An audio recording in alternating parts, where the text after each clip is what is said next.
এই গভীর জঙ্গলে একটা সিংহ বসবাস করত।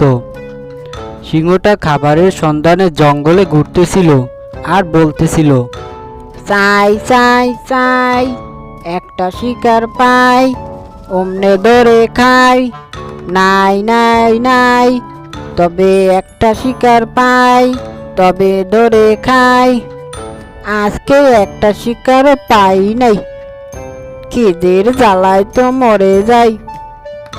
আজকেও মনে হয় সারাদিন না খেয়েই পার করে দিতে হবে। কি যে করি এখন।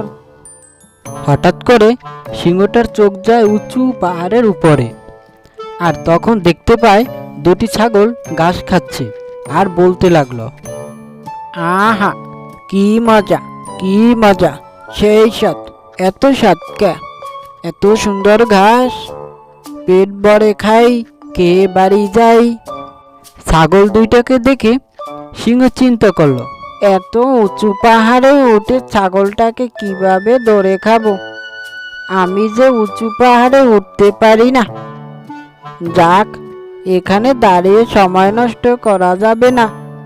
বুদ্ধি করে ছাগলটাকে নিচে নামিয়ে আনতে হবে। হঠাৎ তার মাথায় একটা বুদ্ধি আসলো। সিংহটা নিচ থেকে মিষ্টি সুরে ছাগলটাকে ডাকতে শুরু করলো। ও ছাগল ভাই, ছাগল ভাই, তুমি অত উঁচুতে উঠছো কেন? ওখান থেকে পড়ে যাবে, আর ওখান থেকে পড়ে গেলে তো তুমি মারা যাবে। তাছাড়া ওখানকার ঘাস অত মিষ্টি নয়।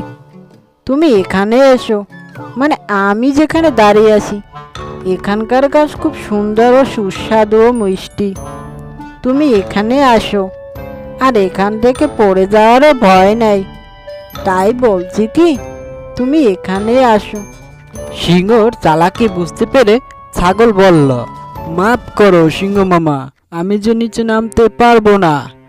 আমার যে বুঝতে বাকি নাই, তুমি আমার জন্য নয়, তুমি তোমার আহারের জন্য আমাকে মিষ্টি সুরে নিচে নামতে বলছো। সিংহটা ছাগলের কথা শুনে বুঝতে পারলো তার চালাকি ছাগল ধরে ফেলেছে, তাই ছাগলকে শিকার করতে পারলো না। তারপর সিংহটা ওখান থেকে চলে গেল অন্য শিকারের খোঁজে। আজ আমরা গল্পটা দেখে কি শিখলাম? যে দুষ্ট লোকের মিষ্টি কথায় কখনো ভোলা যাবে না।